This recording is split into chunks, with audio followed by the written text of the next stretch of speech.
March 13th, 2025. The President of the United States is standing in front of reporters and he says something that makes every economist in North America sit up a little straighter. We don't need their cars. We don't need their energy. We don't need their lumber. We don't need anything that they give.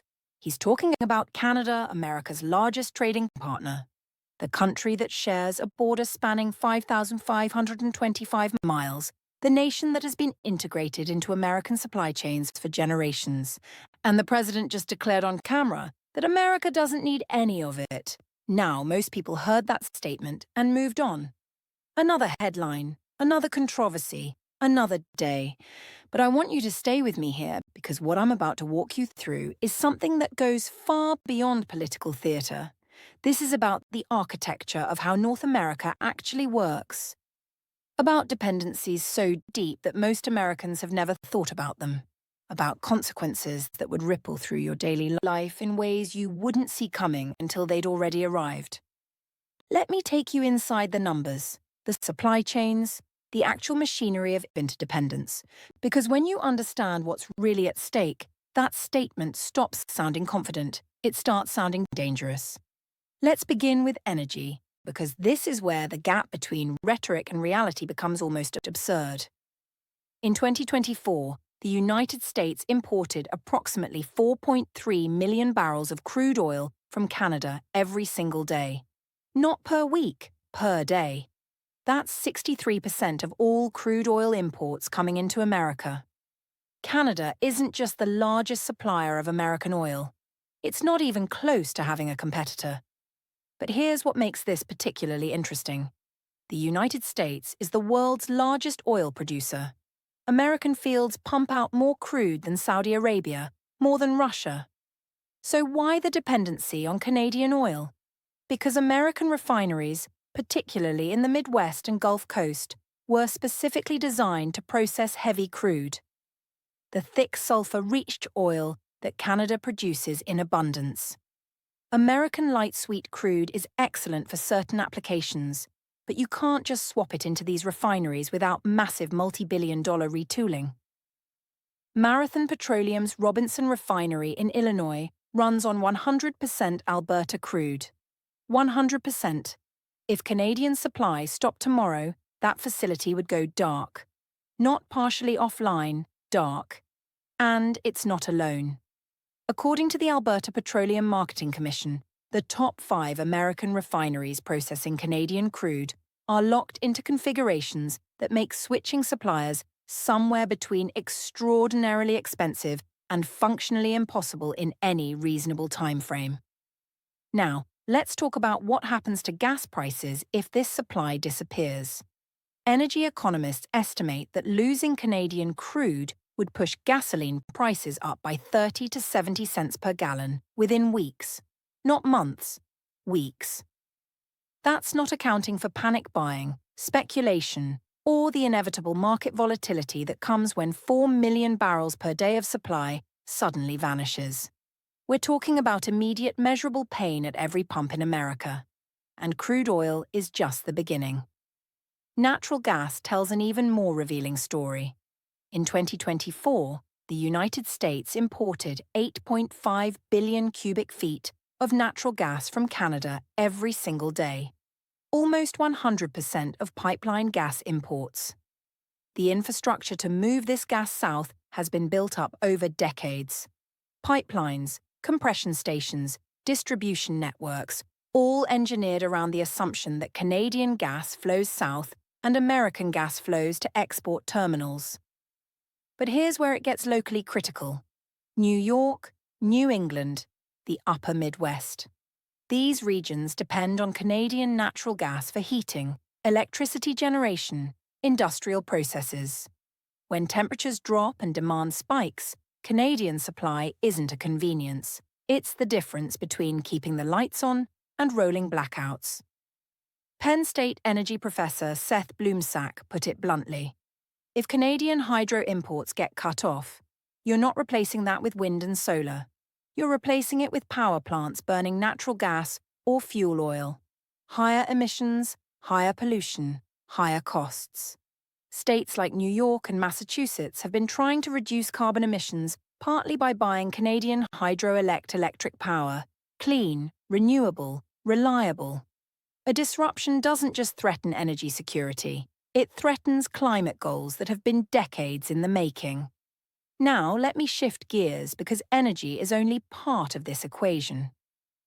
Let's talk about something most Americans have never heard of, but absolutely cannot live without: critical minerals. The United States government identifies 50 minerals as critical to economic and national security. Guess how many of those America is 100% import reliant on? 12. And for another 29, the US depends on imports for more than 50% of supply. Canada produces over 60 minerals and metals, including 21 of the 50 on America's critical list. Canada also produces or refines 10 out of the 12 NATO defense critical raw materials. Let me give you some specific examples so this doesn't stay abstract. Potash Canada supplies the vast majority of potash used in American agriculture. Without it, fertilizer production craters, crop yields fall, food prices rise. Uranium. Canada is one of the world's largest producers, and American nuclear power plants depend on that supply. No uranium, no nuclear energy, and nuclear provides nearly 20% of American electricity. Zinc, nickel, thorium, vanadium. Between 50 and 80% of US requirements for these essential minerals come from Canadian mines. These aren't luxury items. They're inputs for steel production, battery manufacturing, defense systems, electronics, the kind of materials where supply disruptions don't just inconvenience industries, they shut them down. And here's the part that should genuinely worry defense planners: rare earth elements. The 17 metals essential for everything from F-35 actuators to guided missile systems to advanced electronics. China dominates global supply, refining over 90% of the world's rare earths. The US has been desperately trying to diversify away from Chinese dependency. Canada was supposed to be the answer. Canadian mining expertise combined with American processing technology, creating a North American supply chain independent of Beijing. That strategy doesn't work if you're simultaneously threatening to economically isolate your most reliable mineral partner. In April 2025, China restricted exports of 5 critical minerals to the United States. The result? Ford had to temporarily halt production at its Chicago plant because of a shortage of rare earth magnets needed for electric power steering. Tesla faced similar disruptions. US automakers warned that vehicle assembly could grind to a halt within weeks if rare earth shipments didn't resume. One brief restriction from one country nearly paralyzed American automotive manufacturing. Now imagine what happens if Canada, which supplies massive quantities of the minerals needed to reduce Chinese dependency, suddenly becomes unreliable because of trade wars and annexation threats. Speaking of automotive, let's talk about cars. Because the integration between American and Canadian auto manufacturing isn't just close, it's molecular. A single vehicle assembled in Detroit might cross the US-Canada border 6 or 7 times during production. Components manufactured in Ontario get shipped to Michigan for sub-assembly. Those sub-assemblies go back to Canada for integration. The finished modules return to the US for final assembly. This isn't inefficiency, it's optimization. Decades of investment in synchronized supply chains that treat the border as an accounting line, not a barrier. Canadian-made auto parts flow into American factories at a rate of billions of dollars per month. Engines, transmissions, electrical systems, safety components. The supply chain is so intertwined that the phrase often used is "you can't unscramble an egg." Ontario alone supports 675,000 direct export-related jobs tied to American markets. Many of those jobs involve making parts that American vehicles literally cannot be built without. Tariffs, trade barriers, or supply disruptions don't just raise prices. They force manufacturers to completely redesign production networks built up over generations. We're talking about years of reconfiguration, tens of billions in capital costs, and massive job losses on both sides of the border during the transition. And all of this sits within the framework of the United States-Mexico-Canada Agreement USMCA, which replaced NAFTA in 2020.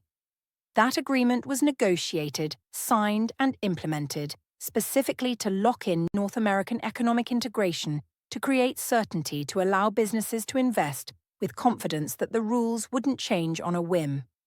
But when the president threatens to make Canada the 51st state, when he says America doesn't need Canadian goods, when he imposes tariffs that violate the spirit, if not the letter, of the agreement he signed, that certainty evaporates, and markets hate uncertainty more than almost anything.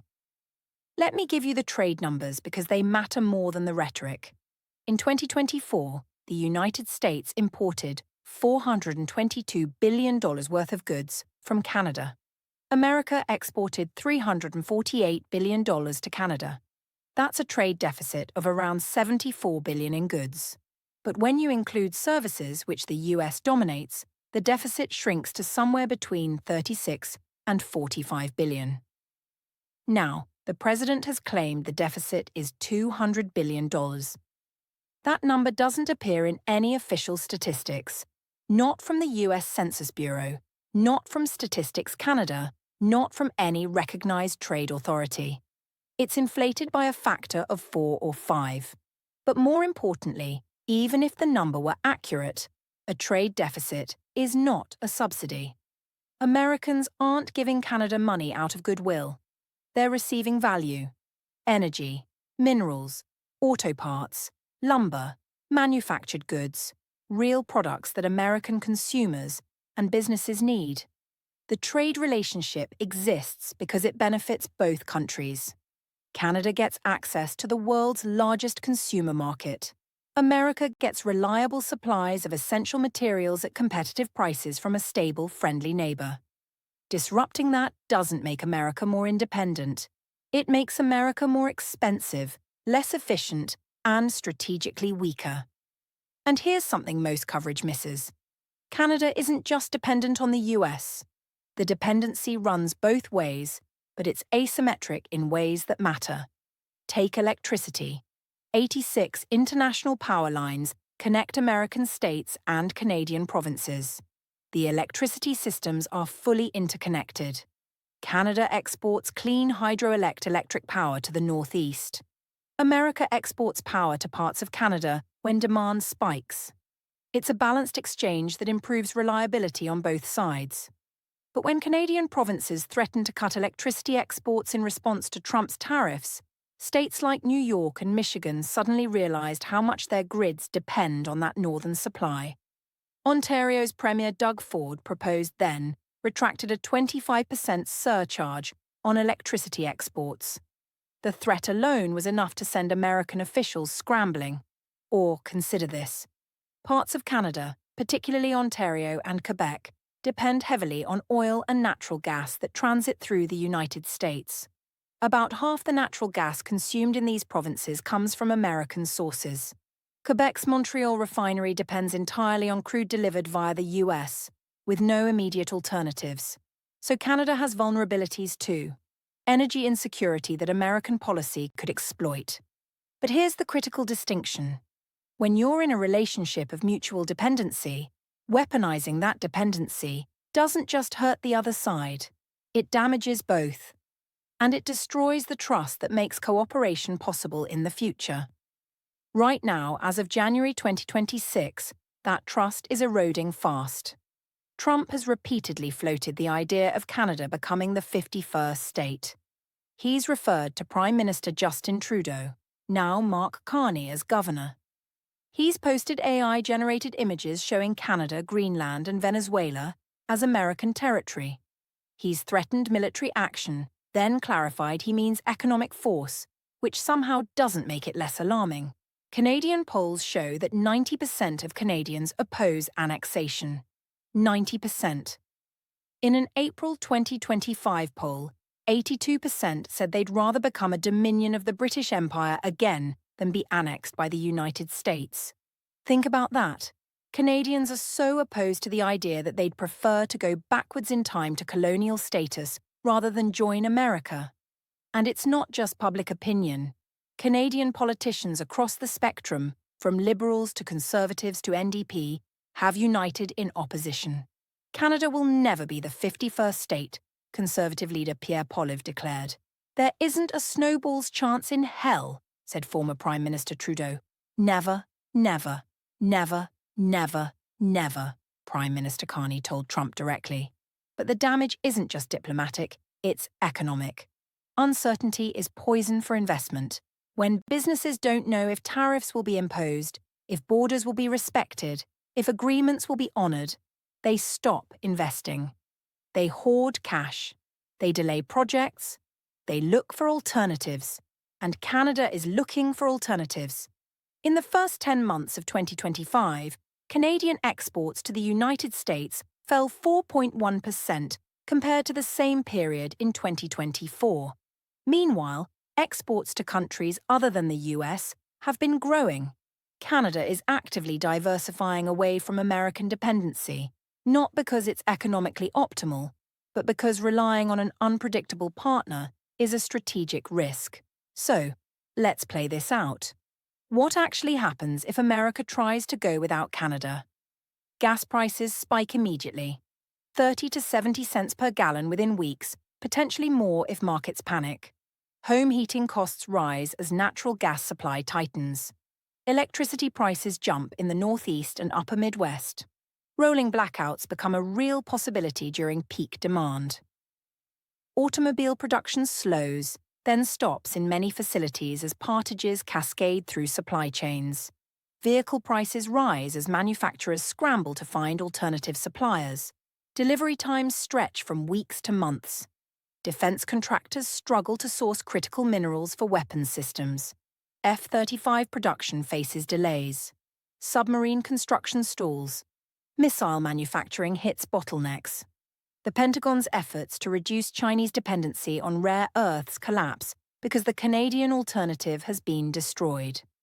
Food prices rise as fertilizer costs jump due to potash shortages. Agricultural yields drop. Farmers pay more for inputs and pass those costs to consumers. Electronics manufacturing faces disruptions. Computer production, smartphone assembly, data center construction all depend on minerals that Canada supplies. Shortages ripple through tech supply chains. And all of this happens while America is simultaneously fighting trade wars with China, threatening Europe, and trying to maintain global economic leadership. Allies watch as the US treats its closest partner with open hostility and wonder if they're next. Trust erodes, coalitions fracture, American influence wanes. Now I want to be clear. None of this means Canada is perfect, or that the relationship doesn't have genuine issues that need addressing. Trade disputes over dairy, lumber, and other sectors are real. Border security is a legitimate concern. Balanced economic relationships require ongoing negotiation and adjustment.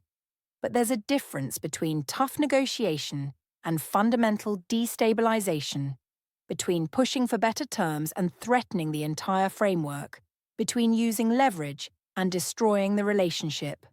What we're watching right now is a stress test, not just of US-Canada relations, but of whether American power can be wielded productively or whether it collapses into chaos, whether allies can trust American commitments or whether every agreement is subject to being torn up on presidential whim. The answer matters far beyond trade statistics. It determines whether America can build the coalitions necessary to compete with China, whether democracies can cooperate effectively, whether the post-World War II order of rules-based trade survives or gives way to pure power politics. And here's what frustrates people who actually understand these systems. The irony. The complete, almost comical irony of declaring we don't need Canada while being deeply structurally dependent on Canadian resources to maintain American living standards. You don't need Canadian energy. 4 million barrels per day say otherwise. You don't need Canadian minerals. The Pentagon's critical mineral strategy is built around Canadian supply. You don't need Canadian auto parts.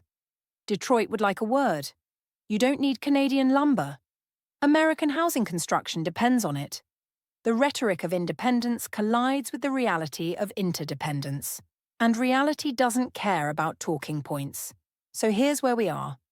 A president who claims America doesn't need Canada. A neighbor that's 90% opposed to becoming American.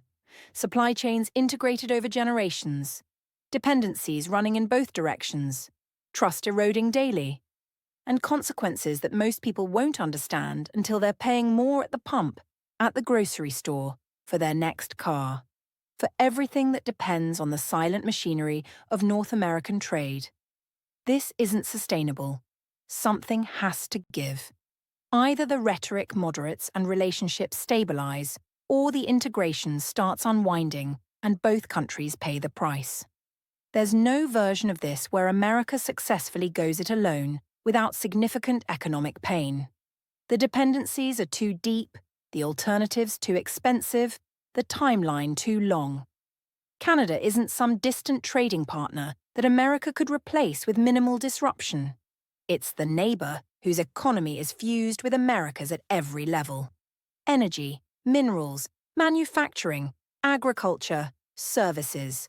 76% of Canadian exports go to the United States, but America depends on those exports more than most people realize. You want to know what happens when America says we don't need Canada? Watch gas prices, watch electricity costs, watch vehicle availability, watch defense production, watch food prices, watch tech supply chains, watch every sector where Canadian inputs have been taken for granted for so long that people forgot they existed. And then watch as Canada, faced with an unreliable partner, diversifies away from American dependency. Watch as the integration that made both countries stronger slowly unwinds. Watch as competitors fill gaps that America created through its own choices. This is what happens not in theory, not in abstract economics, but in the real world where supply and demand and infrastructure and investment decisions determine whether lights stay on and cars get built and weapon systems function. The president says America doesn't need Canada. The data, the supply chains, the actual physical reality of how North America works all say something very different. And when rhetoric collides with reality, reality wins every time. Eventually the question is, how much damage gets done before that lesson sinks in? If this breakdown helped you understand what's really at stake in US-Canada relations, not just the headlines, but the actual dependencies and consequences, consider hitting that subscribe button and drop a comment. Do you think this relationship can be repaired? Or are we watching the beginning of a fundamental shift in how North America works? I'm genuinely curious what you